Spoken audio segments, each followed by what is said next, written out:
Jennifer, after 14 years, your financial strategy is outdated, Brian Fields explained, leaning back in his chair with a smug expression. We need you gone by tomorrow. I sat across from him in the boardroom of Velthorn Global Headquarters, my hands folded neatly on the polished mahogany table. The Houston skyline glittered beyond the floor-to-ceiling windows, a view I'd cherished during countless meetings over my tenure as senior financial controller.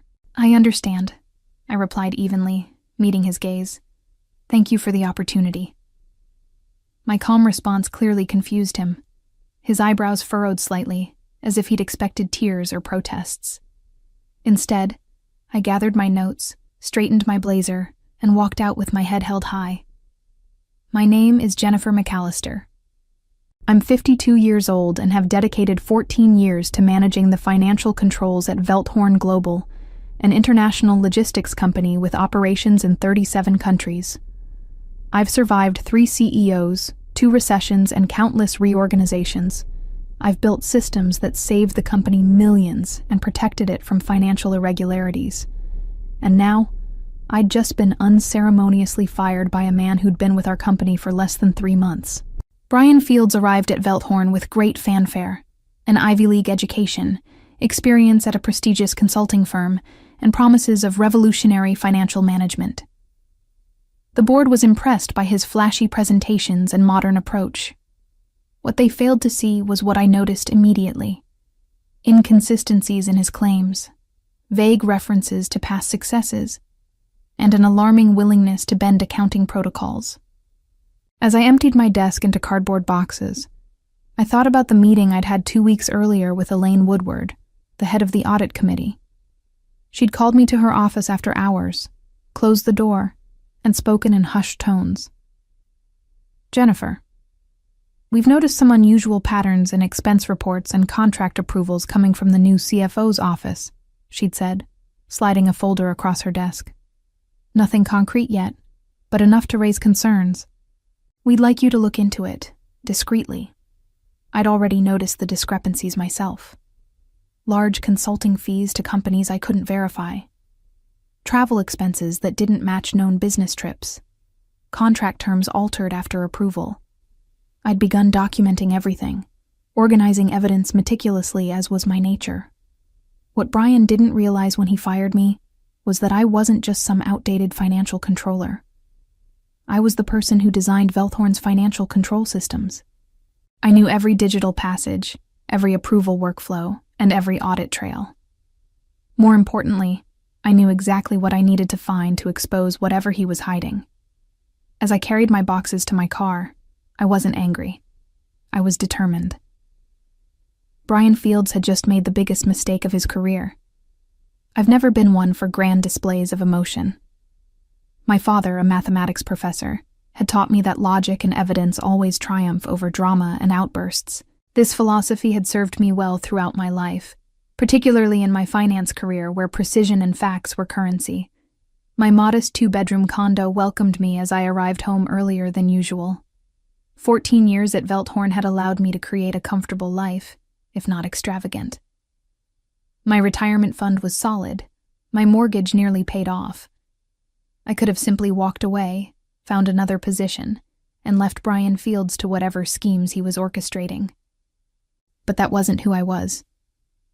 I poured myself a glass of Cabernet and settled at my dining table, spreading out the documents I'd been quietly collecting over the past few weeks. Before I'd left the office, I had emailed myself key reports that I knew would be relevant. Nothing confidential. I was too ethical for that. Just the publicly available information that, when placed in the right context, told a damning story. My phone buzzed with a text from Elaine. Heard the news. Call me. I dialed her immediately. Jennifer, I'm shocked, she said when she picked up. This came out of nowhere. Not entirely, I replied. Brian's been pushing me out since he arrived. I just didn't expect it to happen quite so abruptly. The timing is suspicious, considering what we discussed, Elaine said carefully. Have you found anything concrete? Not yet, but I'm close. I've identified patterns in the consulting contracts with Meridian Bay Holdings. The company exists on paper, but I can't find any evidence of actual services provided. That's concerning, but not enough for the board to act on, Elaine sighed. Give me 2 weeks, I said. I may no longer have direct access to the systems, but I've built relationships with people who do, and I know exactly what to look for. After we hung up, I spent the evening organizing my approach. I created a detailed timeline of Brian's actions since his arrival, noting coinciding financial activities. I listed key staff members who might provide insights without compromising their positions. I identified external sources that could verify my suspicions.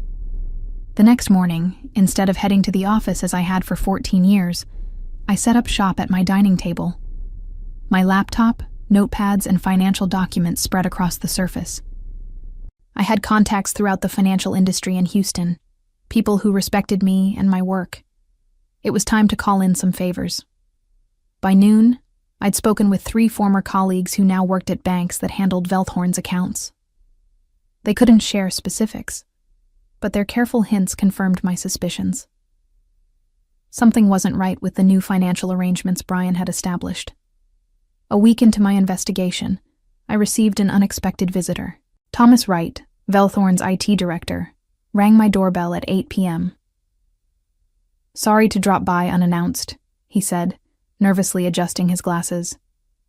But I couldn't risk communicating through company channels. I invited him in, offering coffee, which he gratefully accepted. Things have been strange since you left, Thomas confided, his voice low despite us being alone in my condo. Brian's brought in a new IT security team. They've modified access protocols to the financial systems. Even I don't have full visibility anymore. That's unusual, I said, keeping my tone neutral even as alarm bells rang in my mind. There's more, Thomas continued. Yesterday, I was asked to retrieve all emails between you and the audit committee dating back 6 months. I had to comply officially, but... He reached into his messenger bag and handed me a flash drive. I wanted you to know. This was the setback I'd been anticipating. Brian was covering his tracks, likely having realized the audit committee had concerns. His firing me suddenly made perfect sense. He'd discovered I was looking into his activities. Thank you for taking this risk, I told Thomas sincerely. After he left, I plugged in the drive and reviewed its contents. Thomas had included not just the emails Brian was searching for, but also internal system logs showing unusual access patterns. Large financial data transfers were occurring during odd hours, with approval shortcuts I'd never authorized when designing the system. The next morning, I received another blow. My longtime assistant, Vanessa, called in tears. Jennifer, they're saying terrible things about you, she sobbed. Brian told the department you were under investigation for financial improprieties before you left, that you were fired for cause. I felt the first genuine anger since my dismissal. Attacking my reputation crossed a line.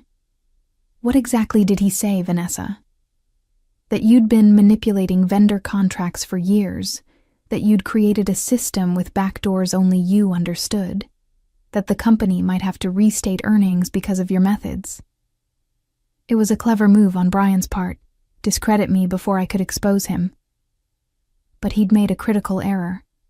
By attacking me publicly, he'd given me justification to defend myself publicly. Vanessa, I need you to do something for me, I said. I need the current version of the Henderson contract, the one Brian renegotiated last month. That's above my clearance now, she whispered. Check the archive system, I suggested. The original should have been logged before changes were made. That afternoon, Vanessa sent me what I needed. Evidence that contract terms had been substantially altered after board approval, shifting millions in fees to consulting entities with vague deliverables. Entities I now strongly suspected were connected to Brian himself. I immediately forwarded the evidence to Elaine. Her response was swift. Come to my home office tonight. Bring everything you have.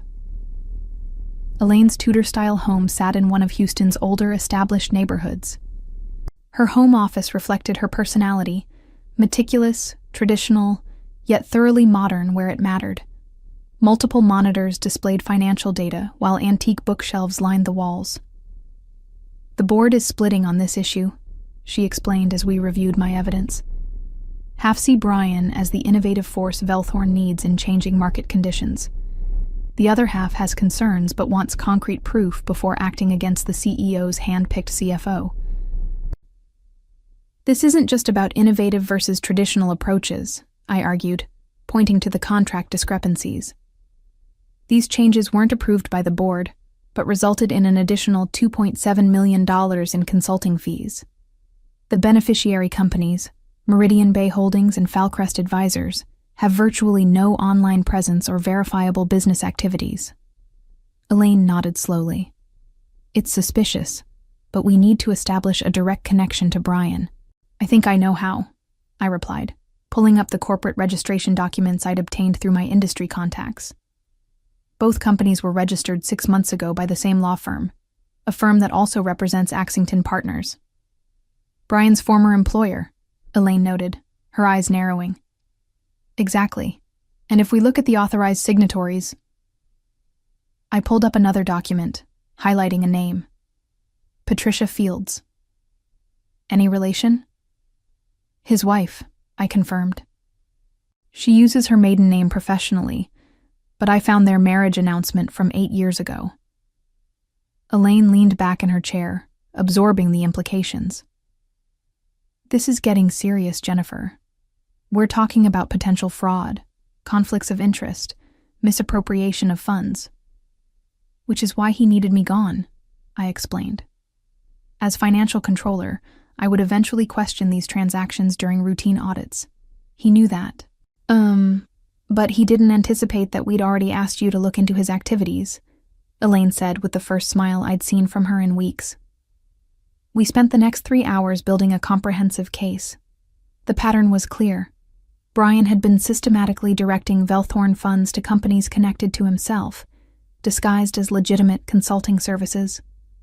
Conservative estimates put the total at nearly $4.5 million in just 3 months. As I drove home that night, I felt cautiously optimistic. The evidence was compelling, but corporate politics were complex. Brian had allies on the board, particularly those who had advocated for his hiring.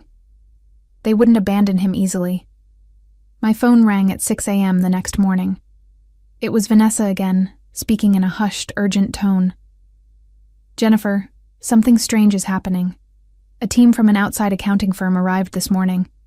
They're reviewing all financial records from the past 5 years, your entire tenure as controller." My stomach tightened. Brian was escalating his defense by going on the offensive, attempting to find or fabricate evidence of irregularities during my leadership. "Did they say who authorized the audit?" I asked. Brian said it was the board's directive, but... She hesitated. "But what, Vanessa?" "I overheard him on the phone earlier. He said, 'They're not finding anything useful yet, but keep digging. We need something concrete before the emergency board meeting.'" The emergency board meeting could only mean one thing.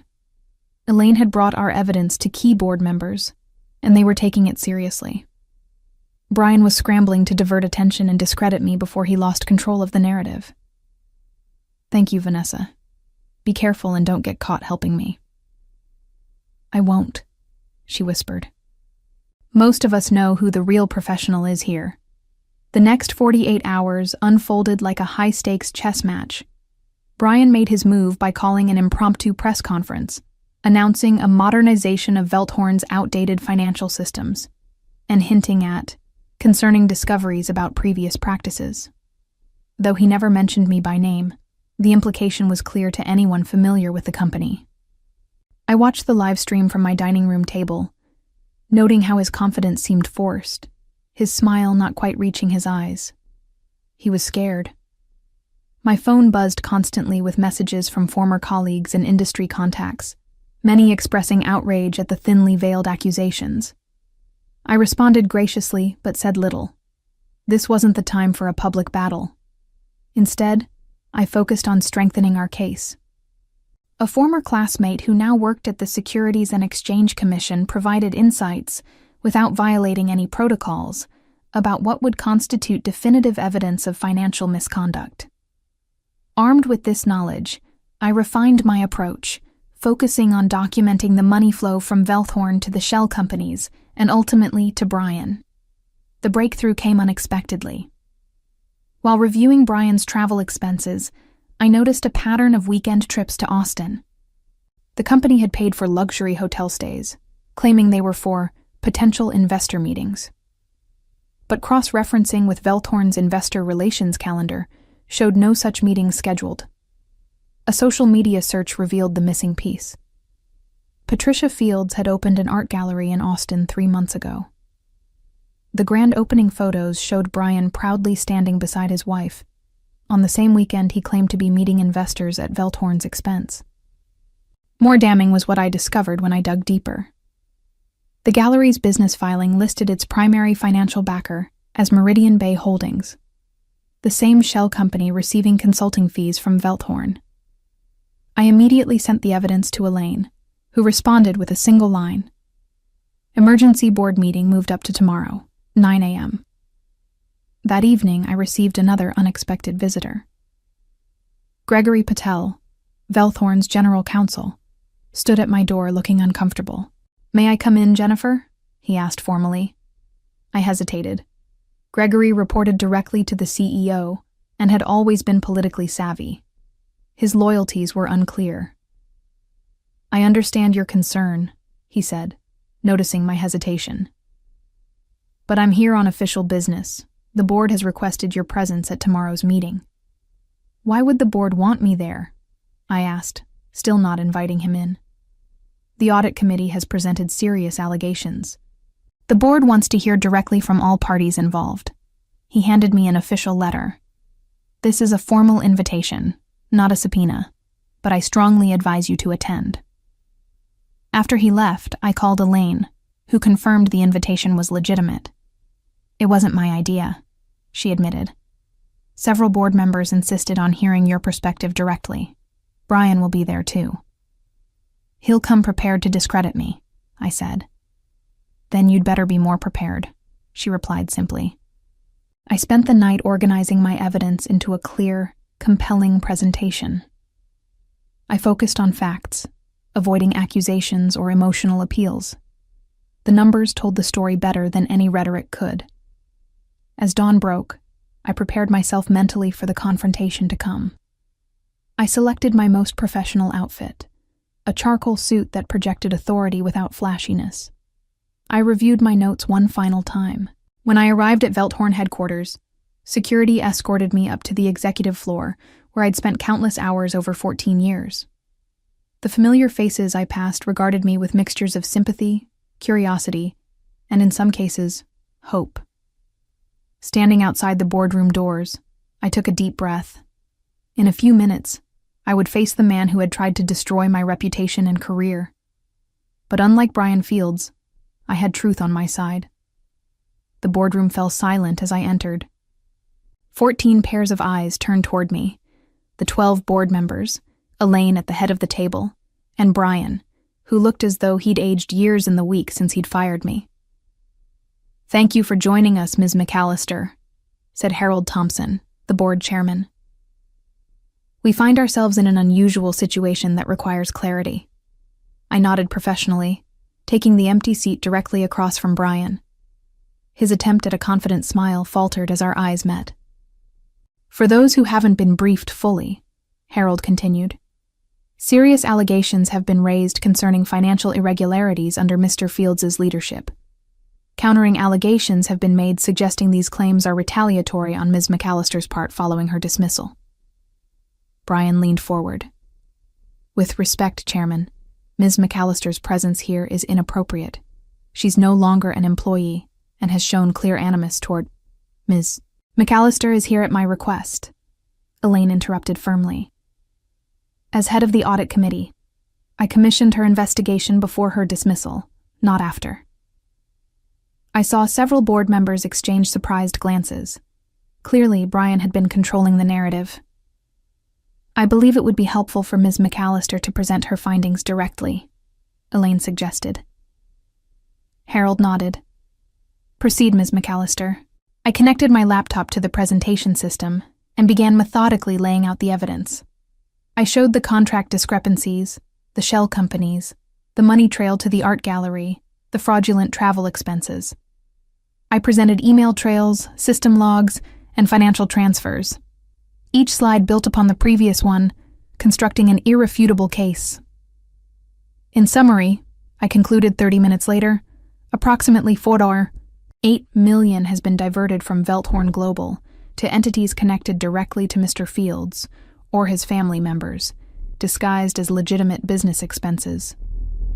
The room remained silent for several moments after I finished. Brian's face had drained of color. "These are outrageous accusations," he finally sputtered. "This is clearly a vindictive attempt to—" "Are you denying that Patricia Fields is your wife?"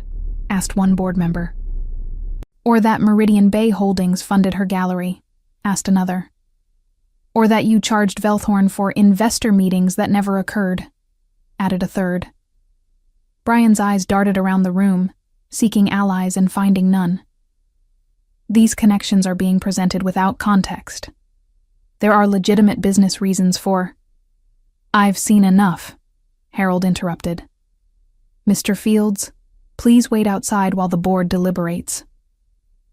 "You can't possibly be taking her word over mine," Brian protested. "She's clearly biased and—" "Outside, Mr. Fields," Harold repeated firmly. "You'll have an opportunity to respond formally through your counsel." After Brian left, Harold turned to me. "Ms. McAllister, thank you for your thorough presentation. The board would also like you to step out while we discuss next steps." I gathered my materials and walked toward the door. As I reached for the handle, Harold spoke again.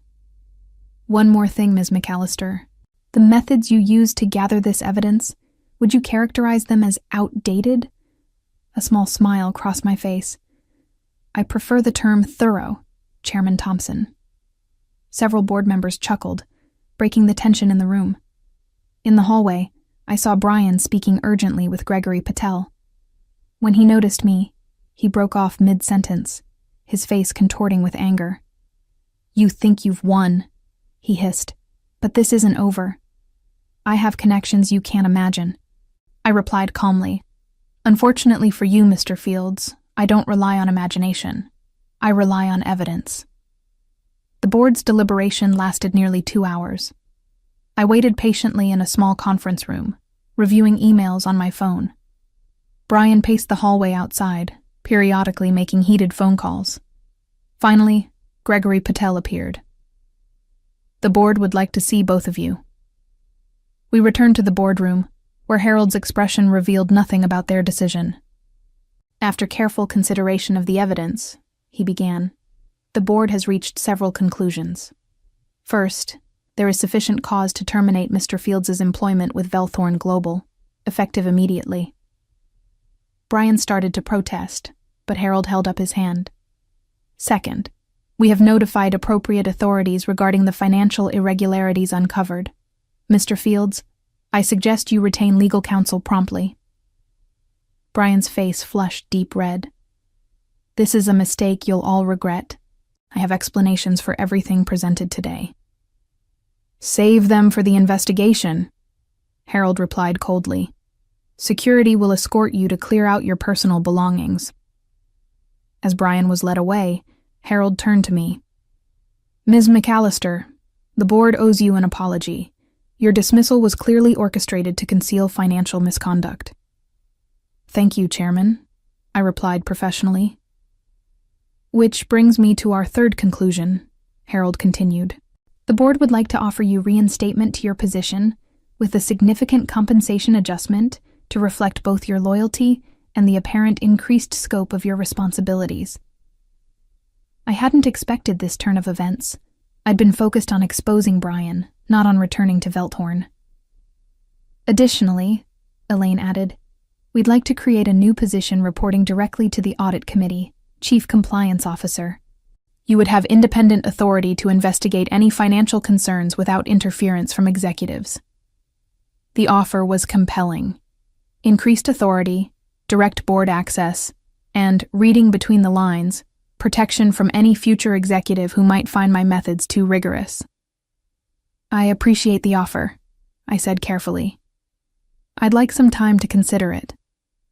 Harold nodded. Of course, but I hope you'll agree that Velthorn needs exactly the kind of financial leadership you've demonstrated. Thorough, ethical, and apparently impossible to intimidate. 3 weeks later, I walked back into Velthorn Global as the newly appointed Chief Compliance Officer. My first task was to conduct a comprehensive review of all financial activities during Brian's brief tenure. The damage was extensive but contained. Brian had moved quickly, but not yet implemented his larger schemes. Most of the diverted funds were recoverable through legal action against his shell companies. The press covered Brian's indictment with predictable sensationalism. CFO's modern methods included modern crimes, read one headline. Another proclaimed, Velthorn Compliance Officer uncovers multi-million-dollar fraud. I kept a low profile, focusing on strengthening the company's financial controls rather than publicity. My team expanded to include forensic accountants and compliance specialists who shared my commitment to transparency and accuracy. 6 months later, I received notification that Brian had accepted a plea deal, admitting to wire fraud and embezzlement. He would serve 4 years in federal prison and forfeit all assets connected to the stolen funds. Patricia's gallery was seized and liquidated as part of the settlement. The day the news broke, Elaine stopped by my office. Feeling vindicated? She asked. I never needed vindication, I replied honestly. I just needed the truth to come out. She smiled knowingly. Well, the board is certainly pleased. Your new compliance framework has already prevented 2 significant control issues that could have caused problems down the line. Just doing my job, I said. Your outdated job? She teased. I finally allowed myself a genuine laugh. You know, I've come to appreciate that label. Outdated, methods like cross-verification, documentation, and actually understanding where money goes are apparently radical concepts in some circles. Here's to being outdated, Elaine said, raising an imaginary toast. I prefer classic, I replied with a smile, like fine wine and proper accounting. Looking back on the ordeal now, I realize that Brian's greatest mistake wasn't his fraudulent schemes, or even targeting me specifically. It was failing to understand that in finance, integrity never goes out of style. The methods he dismissed as outdated were precisely what brought him down. As I build Velthorn's new compliance department, I often think about how sometimes the most powerful revenge isn't about getting even. It's about proving your value.